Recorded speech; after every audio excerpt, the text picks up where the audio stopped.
I hope you're having a great day. Thank you so much for being here with me today. Welcome to the live stream. If you are new to my world or if this is your first live training with me, I always like to say welcome and take a minute to introduce myself, and feel free to introduce yourselves as well. I am Dr. Anna Redmond. I'll be guiding you through this free live training today. I'm a trained clinical psychologist with a specialty in chronic pain management, and also with profound knowledge on the impact of stress on our bodies and what to do about that. So, sort of train both pain and stress. Often they occur together, so that makes for a good combo sometimes. I do talk a little bit more about my expertise, my own experience with chronic pain, as well as just some experiences that I've had and my pain philosophy. In my very first live training, I talk about my story, my pain recovery trifecta, and if you're interested in hearing that in more detail, please check it out in the guide section of this group. Today, I am really grateful for your presence always, whether you're watching the replay or joining me live.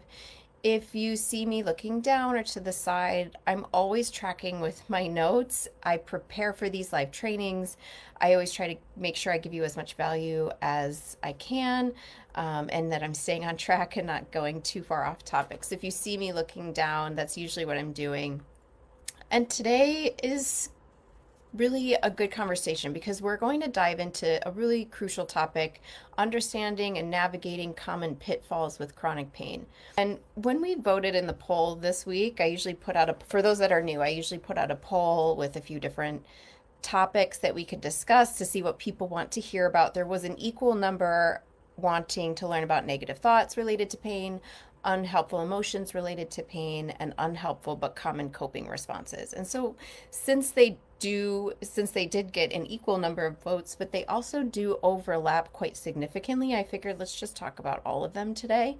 And we'll kick things off by talking about unhelpful thinking around chronic pain. So you'll hear this referred to as cognitions or pain thoughts, but these are really those sneaky negative thoughts that can intensify the experience of pain and contribute to really frustrating flare-ups, and it's essential to recognize them. And I want to just address the stigma or even just the misconception that as a pain psychologist, all I do is work on mindset and thoughts, and that pain is all about the way you're thinking and your mindset. And that's not true. And when you learn more about my approach, you'll see that, any provider who dives into only one piece of pain isn't addressing the whole picture. And that includes only looking at pain thoughts or psychology. We wouldn't be addressing the whole picture of pain. So I want to just sort of attack that right away. But it is something that's a really important piece of the chronic pain picture, and that's why we're talking about it today. And as I said, it's really essential to recognize these unhelpful thoughts when they happen. For instance, thoughts like, I can't do anything, this pain will never get better. It can really trap us in a cycle. And so we all have an internal dialogue, the places where our brain goes throughout the day. And our brain can have a tendency sometimes to go in a negative direction. And that's actually not because you are a negative person or because you are depressed. And you may be depressed, but the brain will always have a tendency to go in a negative direction because it's our brain's job to protect us. So sometimes this can be just a natural response to being in pain. But unhelpful thoughts around chronic pain are like the silent players that sabotage. They sneak into our minds. They can really intensify our experience of pain, and it can lead to pretty frustrating flare-ups. And it's crucial to shed light on them and recognize them, understand their impact, most importantly, learn how to navigate through them. And if you think about your mind as sort of a garden, these unhelpful pain thoughts are sort of like weeds. So if you leave them unchecked, they can overtake sort of the beauty of your garden. But identifying and addressing these thoughts is sort of like going out and doing a little weeding out that mental garden to create a healthier and more positive environment for healing and feeling better. And so, what are these unhelpful pain thoughts? What do those look like? What do they sound like? Because sometimes they are happening and we're not that aware of them. They're just sort of this automatic response to what's happening to us. But these unhelpful thoughts are the negative narratives or unhelpful narratives that we tell ourselves about our pain, our abilities, and our future. So we're going to unpack this just a little bit. Some common examples are catastrophizing thoughts. You might have heard me use that word before, catastrophizing. And these are thoughts that can magnify the worst possible outcome, believing that any pain sensation is a sign of something really serious going on or a sign of harm, for example. There are a few different types of catastrophic thoughts. One of those is ruminating. So I just can't stop thinking about how much this hurts, magnifying, this is pain that will never go away. I will never get better. Something serious is happening. Or they can take the form of sort of hopeless or helpless thoughts. There's nothing I can do about this. And all of these thoughts are really common, but they are unhelpful. Another type of thought that can happen is called overgeneralizing. This is where we take sort of one negative experience and apply it broadly to more situations than is really helpful. For example, if a specific activity caused pain once, we're overgeneralizing if we start to think or assume that it will always lead to pain, or all activities might lead to pain. All or nothing thinking, or sometimes referred to as black and white thinking, is seeing situations in extremes, like believing that you either have to do everything all at once or give it up entirely, when actually what we want to see with chronic pain sort of falls in that in between most of the time.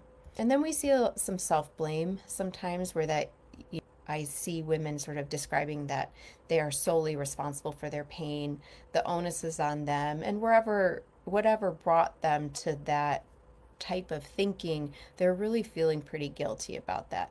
And I usually try to remind people that this is not your fault. Wherever you have found yourself with your chronic pain is a combination of many pieces, including the culture of how we approach pain, and it's not your fault. But there are a lot of things you can do about it. And so how do these thoughts contribute to a cycle of flare-ups? Well, they create kind of a negative feedback loop. So when we engage in these thoughts, our stress levels increase, they lead to heightened pain sensitivity, and they really exacerbate the overall experience of pain. So if you find yourself thinking you can't do anything, that might lead to avoidance behaviors, like refraining from activities that you enjoy or things that you need to do. And this can contribute to your body becoming deconditioned, and avoidance plus deconditioning plus unhelpful thinking can really aggravate pain. It can make the body more sensitive and the brain more overprotective. Similarly, if the thought, this pain will never get better, if that lingers, right, it can really foster a sense of hopelessness. Our mood is so tied to what we are thinking, and that can really make it challenging to engage in proactive pain management strategies. And, I teach a lot more about this. I go into this in depth because there's science and research behind this. There are therapy protocols looking at the way thoughts can impact our feelings and our behaviors and how we cope. Is a long-standing, very highly researched approach to helping people feel better. It's not the only way to feel better, and with chronic pain, it's part of the picture. But there are some really specific strategies around this that I teach within my group coaching program. But a few general approaches for this really center around, kind of first gaining some insight on these thoughts, identifying them, noticing when they happen, learning, educating, and then changing them. So I'm not talking about changing them to positive thinking all the time. That's just not realistic. But we can sort of challenge them. We can try to neutralize them. Maybe we can sometimes think something more positive. But mindfulness is one thing, and I know this is a term that's thrown out there so often now. It's probably feels a little woo, or people are tired of hearing about it, but it is also a highly researched topic. And the idea behind it is just to kind of cultivate awareness of what your thoughts are without judgment. So almost looking at them as an observer and just noticing them, not judging them, just kind of becoming aware of them. Notice when they arise and acknowledge them without getting entangled in everything else that comes with it. We can challenge our negative assumptions, so we can ask ourselves if there's any evidence to support our thoughts. Are they based on facts? Are they based on assumptions? We're really challenging the validity of that. And then reframing our negative thoughts. So replacing those thoughts for something that's more balanced, more neutral, more positive. So instead of I can't do anything, we might say I might need to modify some things, but I can still find ways to engage in what I enjoy. And honestly, when I work with people, thoughts, the way that they think about their pain is not the first thing we tackle. We start with experiences. So I give a lot of foundational education about pain and cycles and how and why things happen and how and why we feel a certain way. And I provide strategies for what to do about it. And then by the time we get to, okay, how are you thinking? Which is not, like I said, it's not the first thing I go to. But by the time we get there, their experiences have served to change the way they think about their pain or change the way they think about certain situations already. And so, experience, trying things, coping is so important for giving us basically some evidence to challenge our thoughts, and it can be so helpful. And then, like I said, there are some really specific strategies to reframe and change the unhelpful thinking that remains at that point. So I think we move forward in the discussion today, just keep some of these insights in mind. Understanding and navigating unhelpful pain thoughts is a key step in breaking free from that cycle of pain and flare ups and moving toward a more empowered and positive trajectory forward. And so now I think it makes sense to sort of journey into the landscape of unhelpful emotions. And these emotions, you can think of them as like the weather patterns in our mental landscape. They're influenced by the thoughts that we just talked about. They go hand in hand with unhelpful thoughts. They kind of create this powerful synergy that can really impact our experience of chronic pain. And so when we understand and we manage emotions, we're sort of participating in this really crucial aspect of breaking free from our cycles. So, what is the connection between thoughts and emotions exactly? Thoughts and emotions are deeply intertwined. Unhelpful thoughts, as we discussed earlier, can act as triggers for certain emotions. For example, if you find yourself thinking, I can't do anything, that thought can really evoke feelings of frustration or helplessness. And on the other hand, if we think, this pain will never get better, this could give rise to emotions such as sadness or fear. So I think most people think that the way something happens, some event happens, and so we feel a certain way. One easy example I always give is if I fail a test, I feel kind of down about that. Maybe I feel like I'm not good enough, whatever the feeling is.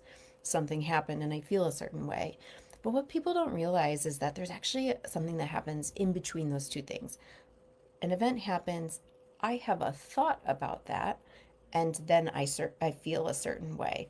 So there's a little bit of a dance, right, between our thoughts, how we feel, how one influences the other, and together they create our pain, our emotional experience, but also they impact our pain experience.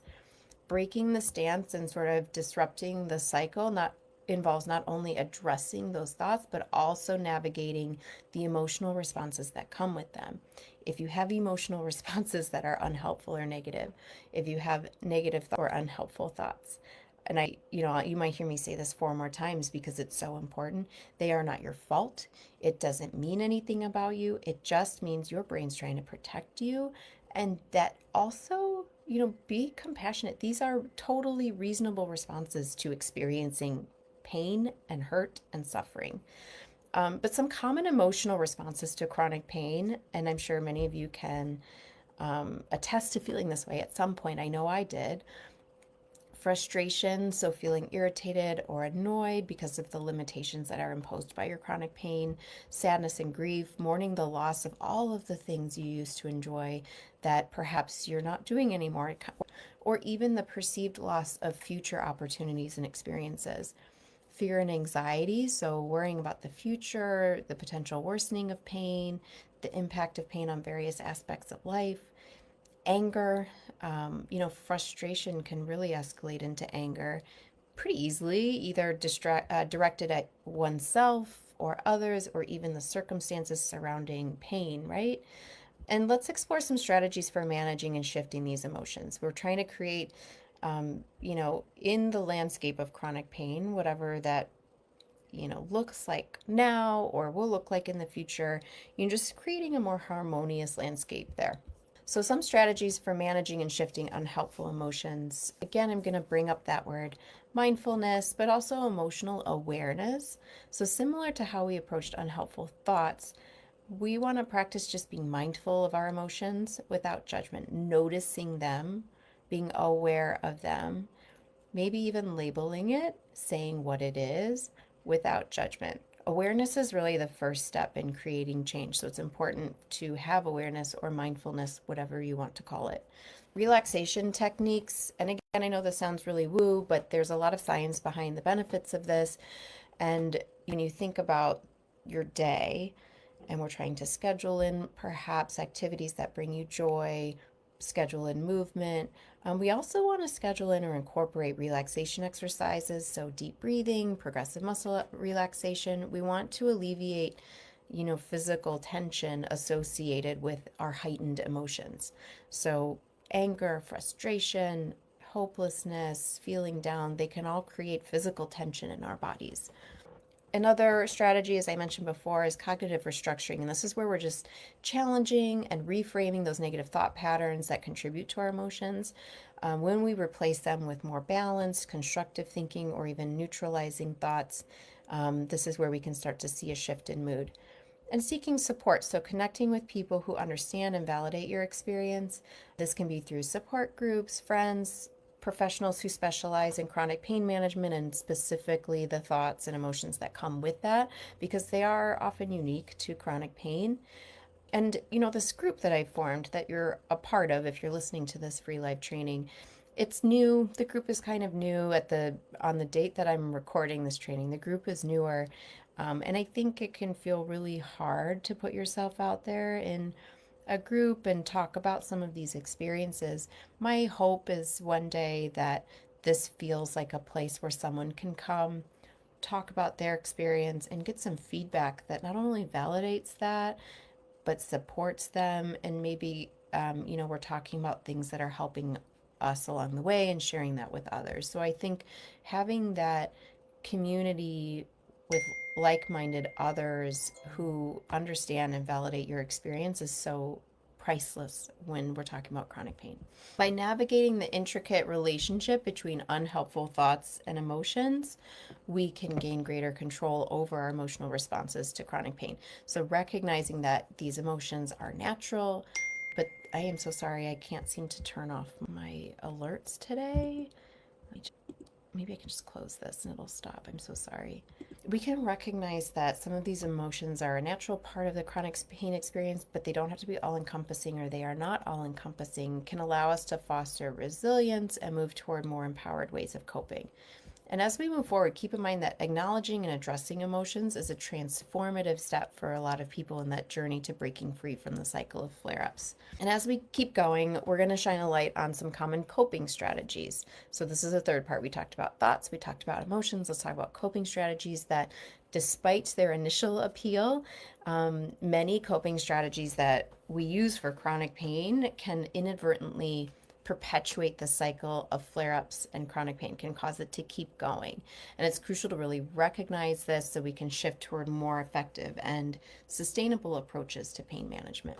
One of those, and this is probably the most common that I see, is avoidance of physical activity. It's really natural to want to avoid activities that trigger pain, but complete avoidance can lead to deconditioning, muscle atrophy, and increased pain sensitivity over time. And sort of related, sometimes this is the next step of avoidance, or sometimes this is a coping strategy all on its own, is avoidance and withdrawal. Chronic pain can be very isolating. Withdrawing from social activities can provide temporary comfort or relief, but prolonged isolation can contribute to feelings of loneliness and exacerbate emotional stress. So what we see is we stop doing things because it hurts. We stop saying yes, we stop going, we isolate, and we withdraw a little bit. Our body starts to become more deconditioned, our brain more protective, our body more sensitive, and that plus the isolation and withdrawal can really turn up the volume on distress and pain over the long term. Negative coping mechanisms, so unhealthy habits, and you know what they are, basic ones like excessive alcohol consumption, smoking, overeating.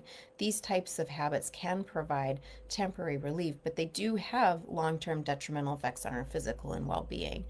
So lifestyle medicine, the way that we take care of ourselves, can really impact our pain as well. Overactivity, ignoring our bodies, pushing through, that's another thing. And so that's sort of the opposite of avoidance and deconditioning. When we are overactive, when we ignore our bodies, when we push through, we wind up in a flare up, and you cannot build from a flare up. The other thing is reliance on passive coping mechanisms.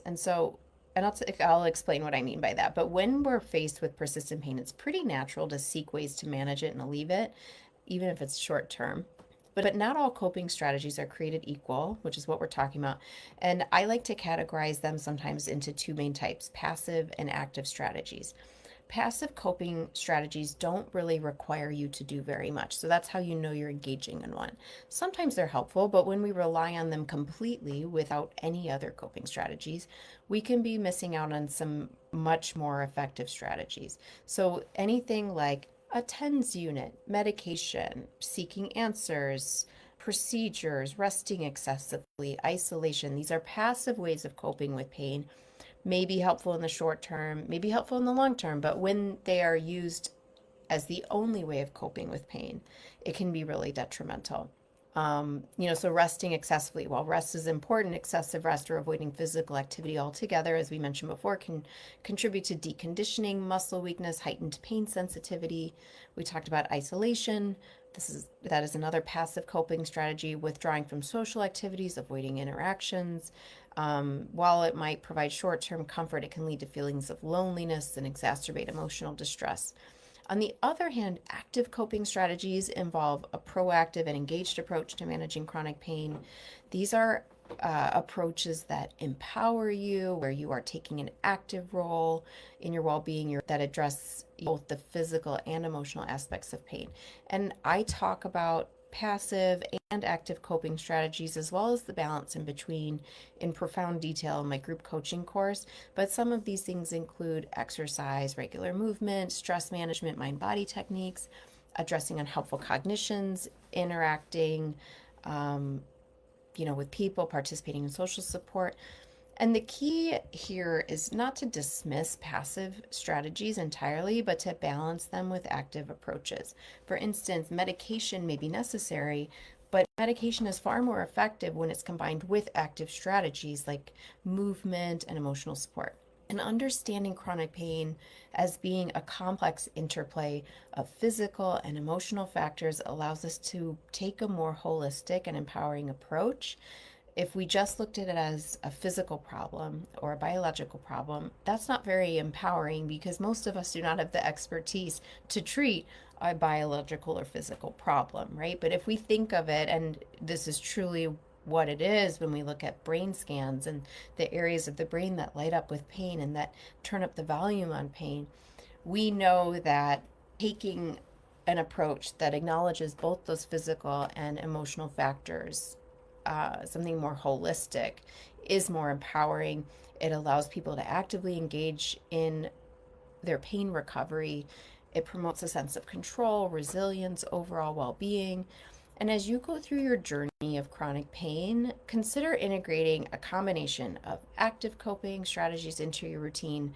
Embrace the ones that resonate with you, seek professional guidance, and remember that you truly do have the ability to shape your own path toward a life that feels more fulfilling to you and more pain resilient.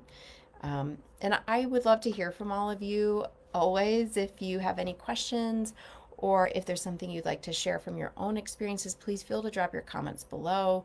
I love, during the live trainings that I do, and even after in the chat, I do love to see a collaborative and supportive discussion, not only from me to you, but between you and others in the group. I'd love to hear all of this feels for you. So again, drop your thoughts in the chat. I'm here to answer questions that you have, whether that's on the topics we discussed today, anything else on your mind. Just drop your questions in the chat, or you can always DM me if you want that to be more private. I truly believe in the power of personalized guidance with critical education. I think it can be so empowering, and I'm all about support and filling in the holes that you have in your own knowledge and experience of chronic pain to make sure that we have left no stone unturned so you can find what pain recovery looks like for you. And that's why I will always, in these live trainings, invite you to book a call with me. And this is a free 15-minute, I often go longer, complimentary call to explore your unique situation. We can talk about your goals, what you're struggling with, and how I might be able to help. Because you're in pain, most women I talk to are not sure what to do about that. And I do know what to do about that. And this call could be the start of a solution for you. It's a no-brainer. I like to think of it as a no-brainer, right? To hop on a 15-minute call just to talk about where you are with your pain right now. Let's just start there. But thank you for joining me today. And so please consider, if you'd like to book a call, send me a DM, send me an email, and that makes it, as easy as possible. If you do want to get in touch to talk about your pain and just see how I can help. Like I said, it's a no-brainer. Just people saying hello. So hi everyone. I'm so glad you're here. I am so sorry about the notifications today. I think I keep turning them off and they just keep going. But thank you for joining me today. I look forward to connecting with you in the future here on these live trainings and in a personal call. And until next time, please take care. Be kind to yourselves. Keep moving forward. And goodbye for now.